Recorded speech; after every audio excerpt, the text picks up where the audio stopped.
Dear student, welcome to the channel physics the knowledge of nature. आज की video में हम महाराष्ट्र स्टेट का जो कट ऑफ है एक्सपेक्टेड वो कितना होगा। देखिए, गवर्नमेंट कॉलेजेस में कितना होगा और प्राइवेट कॉलेजेस में कितना होगा, इसको हम डिस्कस करेंगे। सबसे पहले आप एक बात समझ लीजिए।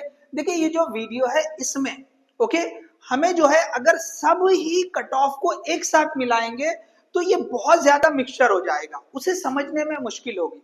तो वीडियो बहुत ज्यादा इंपॉर्टेंट है।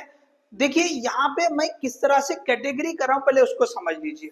हम जो है सबसे पहले ओके जो गवर्नमेंट कॉलेज का जो कट ऑफ रहेगा उसको हम दो पार्ट में डिवाइड करेंगे।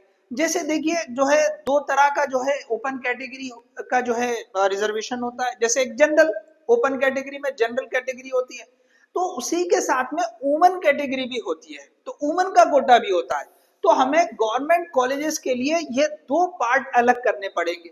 इसी तरह से प्राइवेट कॉलेजेस के लिए भी आपको जनरल कोटा में कट ऑफ किया जाएगा, मतलब उसमें बॉयज और गर्ल्स दोनों इंक्लूड होते हैं। और प्राइवेट कॉलेजेस के लिए गर्ल्स का कट ऑफ किया जाएगा, जिसमें सिर्फ गर्ल्स रहेंगे। ठीक है, अब इसको अलग से अप्लाई करना नहीं होता है। आपने जैसे जेंडर लिखते हैं फीमेल, तो ऑटोमेटिकली आप उस कोटे में कंसीडर हो जाते हैं। तो देखिए, ये जो है हमको महाराष्ट्र स्टेट के कट ऑफ को इस तरह से फोर पार्ट में देखना पड़ेगा। ठीक है, अब देखिए, लास्ट वीडियो हमने बनाई थी, उसमें हमने डिस्कस किया था कि महाराष्ट्र स्टेट का जो स्टेट कट ऑफ जो है वो कितना जाएगा। अब उसमें एक कमी रह गई थी कि भाई उसमें जो न्यूली एडेड कॉलेजेस है उसका डेटा इंक्लूड करना रह गया था। उसकी वजह से थोड़ा सा जो है कट ऑफ के रेंज में जो है ना फर्क आ रहा है। और जो एक्सपेक्टेड कट ऑफ है उसमें कोई सिग्निफिकेंट फर्क नहीं आने वाला है, थोड़ा सा चेंज आएगा ऑब्वियसली। चलिए, आज की वीडियो हम देखते हैं। तो आज की वीडियो में हम क्या जो है समझने वाले हैं। तो हम पहले पार्ट के तौर पे गवर्नमेंट कॉलेज के जो जनरल कैटेगरी रहेगी, जिसमें बॉयज और गर्ल्स दोनों रहेंगे, उनके लिए कट ऑफ क्या आएगा ये देखेंगे। और इसके बाद वाली वीडियो में वुमेन कोटा जो रहेगा गवर्नमेंट कॉलेजेस के लिए, उनके लिए क्या कट ऑफ आएगा वो नेक्स्ट वाली वीडियो में देखेंगे। चलिए स्टार्ट करते हैं। सबसे पहले देखिए, यहाँ पे मैं बता दूं आपको कि मार्क्स वर्सेस जो रैंक्स है वो किस तरह से जो है कैलकुलेट किए थे। मैंने एक एग्जांपल लेके बताया था। ओके, फिर से वो रिपीट करने की जरूरत नहीं है। जो इंपॉर्टेंट रेंजेस है जो हमको यूज होने वाले वो मैंने यहाँ पे लिख दिए हैं।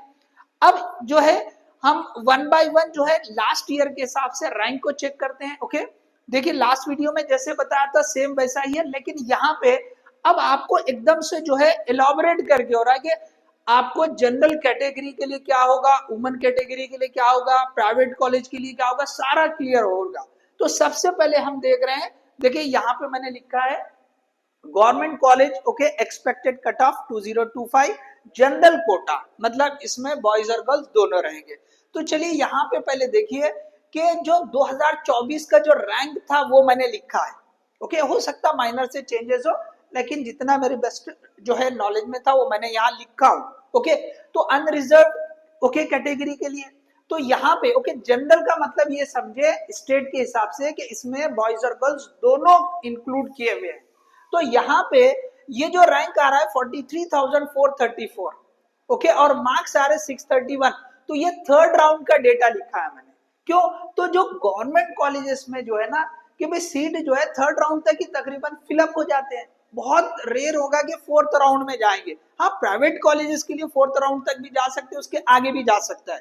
तो यहाँ पे अगर कुछ सीटें फोर्थ राउंड के लिए जा भी रही है तो उसके जो रैंक रहेगा उसमें थोड़ा वेरिएशन आ सकता है।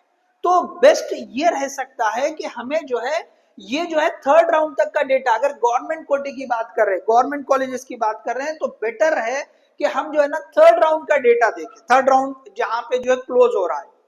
क्योंकि फोर्थ राउंड में वैसे भी बहुत कम कैटेगरी में तो पॉसिबल ही नहीं है, नहीं के जैसी समझ लीजिए। सेकेंड राउंड में कई जगह पे हो जाता है, बहुत होगा तो थर्ड राउंड तक जाते हैं कैटेगरी में। फोर्थ राउंड में पॉसिबिलिटी नहीं के बराबर है, तो इसलिए हम यहाँ पे डेटा क्या ले रहे हैं, थर्ड राउंड का ले रहे हैं। तो 631 पे थर्ड राउंड की क्लोजिंग हुई थी। हाँ, जो फोर्थ राउंड में गया है ओके स्ट्रेट राउंड, उसमें जो है 626 भी गया है। ओके, एक दो कॉलेज जैसे गढ़चिरौली का कॉलेज था उसमें जो है आप देखेंगे 629 या 626 तक भी जो है ना गया है। तो लेकिन मेन जो डेटा है ओके उसमें क्या होता है, रैंक बहुत वैरी हो जाता है। तो जिससे हमें आगे ये जो प्रेडिक्ट करना है एक्सपेक्टेड जो मार्क्स हो सकते हैं उसमें काफी वेरिएशन आएगा। तो इसलिए बेटर है कि we should go for okay third round data. ठीक है, हम उसको लेके चल रहे, किसके लिए, लेकिन गवर्नमेंट कॉलेजेस के लिए। अगर प्राइवेट कॉलेजेस की बात आएगी तो हम फिर फोर्थ राउंड तक जाएंगे। क्यों? तो प्राइवेट कॉलेजेस में फोर्थ राउंड तक भी जाते हैं, उससे आगे भी जाते हैं। कई सारे लोग जो गवर्नमेंट प्राइवेट कॉलेजेस की जो फीस होती है थोड़ी हाई होती है, तो अगर उनका नंबर लग भी जाता है लेकिन वो अफोर्ड नहीं कर पाते, तो फिर वो सीट जो है वो आगे बढ़ जाती है आगे के राउंड के लिए। तो इसलिए प्राइवेट कॉलेज की जब बात करेंगे तो हम फोर्थ राउंड तक का भी डेटा या उसके आगे तक का भी डेटा देख सकते हैं। चलिए हम आगे बढ़ते हैं। तो देखिए जैसे लास्ट वीडियो में मैंने बताया था आपको, उसी तरह से ओके लास्ट वीडियो की तरह ही मैं डिस्कस कर रहा हूं, उसको आप समझे। देखिए तो यहाँ पे हमने जो है अनरिजर्व के लिए ये रैंक लिख दिया, ओबीसी के लिए लिखा, एनटीडी के लिए लिखा, ईबीसी, एनटीसी, ईडब्ल्यूएस, वीजे, एनटीबी और एससी एसटी, ये सारे यहाँ पे रैंक लिखे हैं। तो ये 2024 के थर्ड राउंड के रैंक है। उसी तरह से यहाँ उनके मार्क्स भी लिखे हैं। ओके, उनके मार्क्स भी लिखे हैं कि थर्ड राउंड में माइनर अगर कुछ चेंज हो तो आप उसको जो है कंसीडर कर लीजिए। ठीक है, फिर बोल रहा हूं मैं। ठीक है, जितना भी बेस्ट ऑफ द नॉलेज है वो मैंने यहाँ पे लिखा है। ठीक है, तो बहुत माइनर चेंज होने के चांस है, बहुत मतलब मैंने चेक करके ही लिखा हुआ है। ओके, फिर भी जो जहां से हम डेटा लेते हैं अगर उसमें कोई माइनर से चेंज हो जाए तो थोड़ा सा इस बात को कंसीडर कर ले। ठीक है, तो अब देखिए ये यहाँ तक जो है ना, ये 411 एसटी के मार्क्स है लास्ट टाइम के। ठीक है, अनरिजर्व के 631, तो ऐसे आगे देखते चले जाए आप। तो ये आपके सामने, तो इसको रीड करने में हम वक्त नहीं डालेंगे। अब देखिए एक्सपेक्टेड जो रैंक हम क्या ले सकते हैं, तो देखो 3 से 4,000 ये जो है ना, ये करीब करीब वाले रैंक, इसमें 3, 4, 5,000 के आसपास का रैंक में चेंज आ सकता है। हो सकता है इतना ही रैंक रहे, इसके आसपास ही रहे, या हो सकता है कि भाई इसमें थोड़ा सा बढ़ जाए, तो हमने थोड़ा सा बढ़ते हुए कंसीडर किया है। ओके, तो अगर ये लगभग 43,000 के आसपास है तो इसको हमने 47,000 अनरिजर्व के लिए मान लिया, ओबीसी के लिए 49,000, इसी तरह से एनटीडी 55,000। ऐसे लेते हुए अगर आप देखेंगे तो ये जो है, अगर हम बीजे पे आ जाएंगे 92,000, एनटीबी पे आएंगे 1,25,000, या एसटी पे आ जाएंगे तो 3,80,000 हो जा रहे हैं। एससी के लिए 1,70,000 के आसपास रैंक एक्सपेक्ट कर सकते हैं हम। क्यों? तो यहाँ पे 2024 में 1,53,000 के आसपास रैंक था, तो इसलिए हमने थोड़ा सा 15 से 20,000 थोड़ा बढ़ के कंसीडर किया है। चेंज उतना आ सकता है। Okay, still it is prediction, ये एक्सपेक्टेड है कि इतना रैंक जा सकता है, इसके आसपास रैंक रह सकता है। इट इज नॉट एग्जैक्ट, देखो इसका कोई क्लेम नहीं है, याद रखो आप। तो ये जो है ना एक्सपेक्टेड रैंक ले रहे हैं। ओके, क्योंकि माइनर इतने तो चेंजेस जो है ना देख सकते हैं, हो सकता है कि थोड़ा कम हो या थोड़ा ज्यादा, लेकिन इसके आसपास आपको जो है ना रैंक मिल सकता है, स्टेट का रैंक। ओके, स्टेट में जो है ना ये ऑल इंडिया रैंक इतना आपको मिल सकता है। किसके लिए? यहाँ पे जो हमने कैटेगरीज लिखे हैं इस साल के लिए।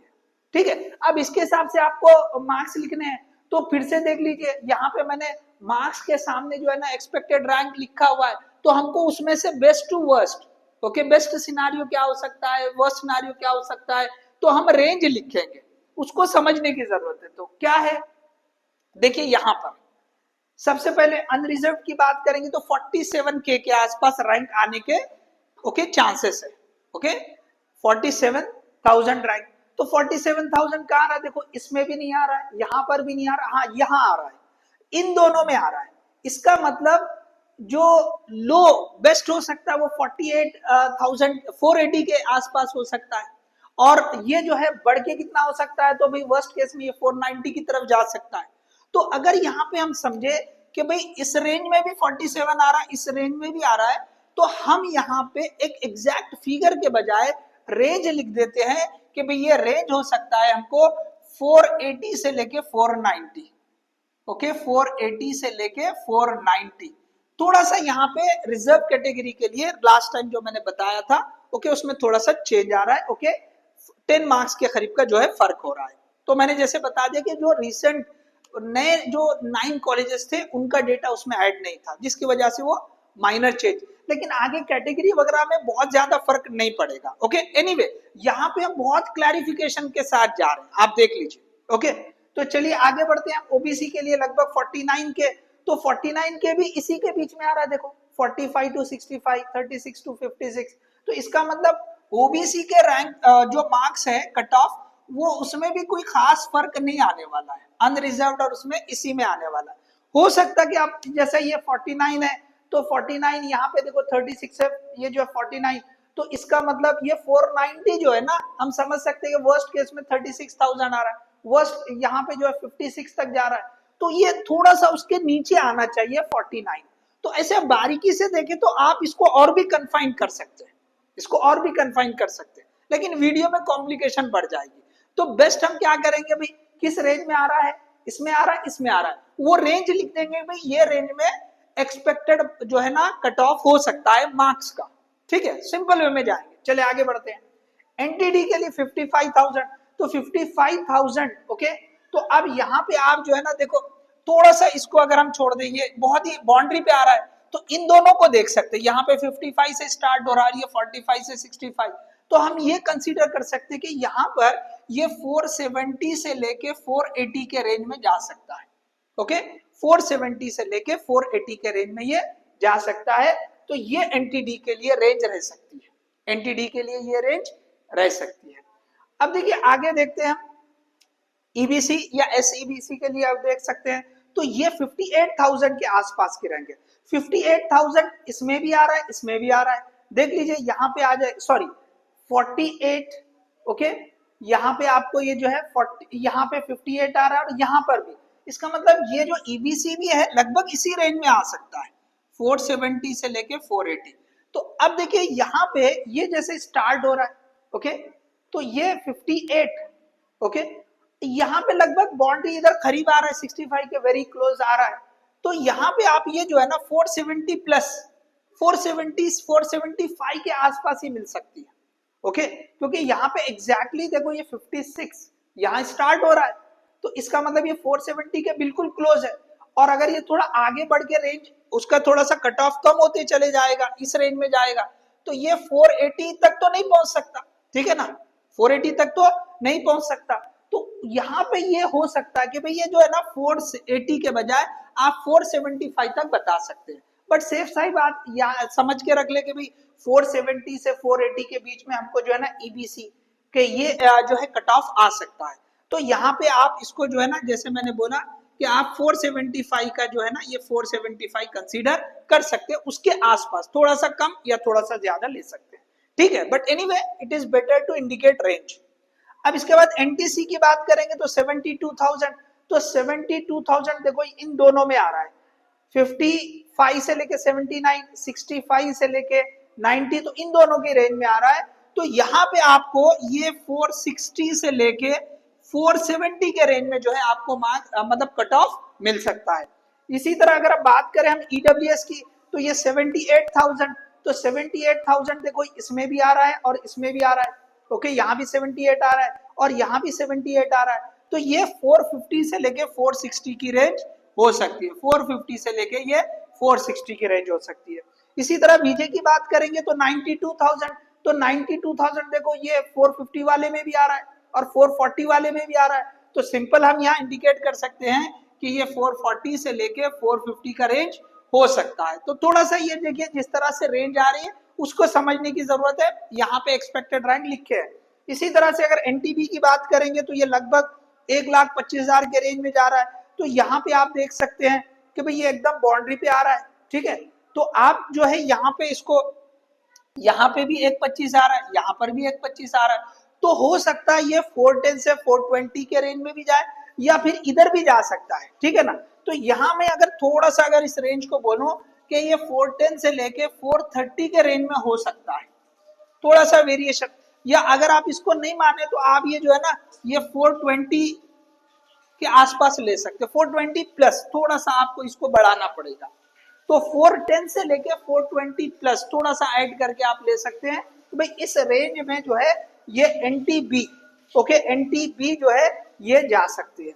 इसी तरह अगर हम बात करें, ओके, सॉरी ये ओके इन दोनों में रहेगा, सॉरी 420 से लेके 430, सॉरी 420 प्लस को आप 430 लिख दें, ओके, ये 126 है, थोड़ा सा आगे ही है, तो अब बेटर है इसको ले ले आप, ठीक है ना, बेटर है इसको ले लें, सेफ साइड जाएं, 410 लेंगे अगर वहां तक नहीं आया तो सेफ साइड अगर लेंगे तो 420 से 430 ये ले लें आप, ठीक है, चले इसके बाद एससी के लिए क्या होगा 1,70,000 ओके 1,70,000 तो 1,70,000 देखो इन दोनों रेंज में आ रहा है, यहां तो एंड हो रही है और यहां पे ये आ रहा है, इसका मतलब 390 से लेके 400 की रेंज हो सकती है। एससी के लिए 390 से लेके 400 की रेंज हो सकती है, लास्ट वीडियो में भी लगभग यही रेंज आई थी। हाँ एसटी के लिए थोड़ा सा देखो ये जो है 3,80,000 ओके हमने 360 कंसीडर किया था क्योंकि यहाँ पे कुछ कॉलेजेस को कंसीडर नहीं किया था, ठीक है ना, तो यहाँ 313 लिया था, यहाँ पे 360 तो 380 आप ले लें। तो ये 3,80,000 अगर हम कंसीडर कर रहे हैं तो ये समझ ले लगभग 300 के आसपास इसकी रैंक आ सकती है। ये जो अगर रैंक देखेंगे 3,80,000 की तो लगभग जो है ना वो आपको 300 के आसपास, तो मैंने वहां पे थोड़ी ब्रॉड रेंज लिखा था, अभी भी मैं चाहूंगा कि थोड़ी सी ब्रॉड रेंज ही रहे। तो ये जो है 290 से लेके ओके 310 ओके या तो ये रेंज रख ले, नहीं तो फिर ये हो सकता है कि भाई कुछ लोग थोड़ा सा हाईयर रेंज की तरफ जा रहे हैं तो 300 से लेके 320 को भी ले सकते हैं ओके 300 से लेके 320 भी ले सकते हैं। लेकिन इन जनरल एक एक्सपेक्टेड मुझे ऐसा लगता है कि ये रैंक को जो है ना इसको जो वर्कआउट करे एनीवे वो सारा फॉर्मूला बेस्ड है ओके प्रिडिक्शन बेस्ड है, तो वो 3,80,000 ओके ये रैंक पे लगभग 300 के आसपास मार्क्स हो सकते हैं। लेकिन देखिए इसको सही तरीके से बताना, जितना आगे जाएंगे ना उतना रेंज जो है ना ये वैरी करेगी, श्योर नहीं बोल सकते ओके श्योर नहीं बोल सकते, तो इसलिए बता रहा हूं कि अगर हो सकता है ये यहां तक नहीं जाए तो आप इसको और ये कंसीडर कर ले कि भाई 300 से लेके ये 320 का भी रेंज जो है जा सकता है, 320 का भी आप रेंज ले सकते हैं, या तो 290 से 310 का रेंज पॉसिबल हो सकता है या फिर 300 से 320 का रेंज हो सकता है ओके। तो अब देखिए कई सारे लोग इसको थोड़ा हायर भी बता रहे हैं 330 340, तो एनीवे इट इज प्रेडिक्शन, मैंने अपने हिसाब से जो रैंक के कैलकुलेशन थे उसके हिसाब से मैंने बताया है ओके हो सकता है इसमें थोड़े से चेंजेस आ जाए ओके। सो एनीवे कुछ रीजन के थ्रू ओके मैंने ये सारे जो है आपको रेंजेस बताए, तो उस रीजन के थ्रू मुझे लगता है कि भी ये एससी एसटी का जो है जो रेंज है वो इस रेंज में हो सकता है, ठीक है। तो अब देखिए इसको बिल्कुल ऑल इंडिया कोटे से कंपेयर नहीं करने का है, ठीक है, ऑल इंडिया कोटे से ये जो है कंपेयर नहीं हो सकता है, वहां पे उतना रेंज नहीं होता है एससी और एसटी के, फर्क तो रहेगा 40-50 मार्क का फर्क रह सकता है लगभग, लेकिन यहाँ स्टेट में उससे ज्यादा रह सकता है, 100 मार्क या उसके आसपास रह सकता है, जो फर्क है 100 मार्क के आसपास रह सकता है। हमने जो ऑल इंडिया कोटे का देखा तो उसमें क्या होता है 40-50 का रेंज हो सकता है कि भाई फर्क रहे एससी और एसटी में, लेकिन यहाँ पे जो है ना इस स्टेट में इससे बढ़ के रह सकता है। तो होप आपको ये जो एनालिसिस है ओके वो समझ में आ गया होगा। तो ये मैंने आप क्लियर कर दूं कि ये हमने जनरल कोटे के लिए गवर्नमेंट कॉलेजेस के लिए कट ऑफ बताया है, नेक्स्ट वीडियो में हम जो है वुमेन्स कोटा के लिए यही डिस्कशन करेंगे ओके। सो होप आपको ये वीडियो पसंद आई होगी ओके, तो वीडियो को लाइक करें, शेयर करें और चैनल को सब्सक्राइब करें। All the best, thank you.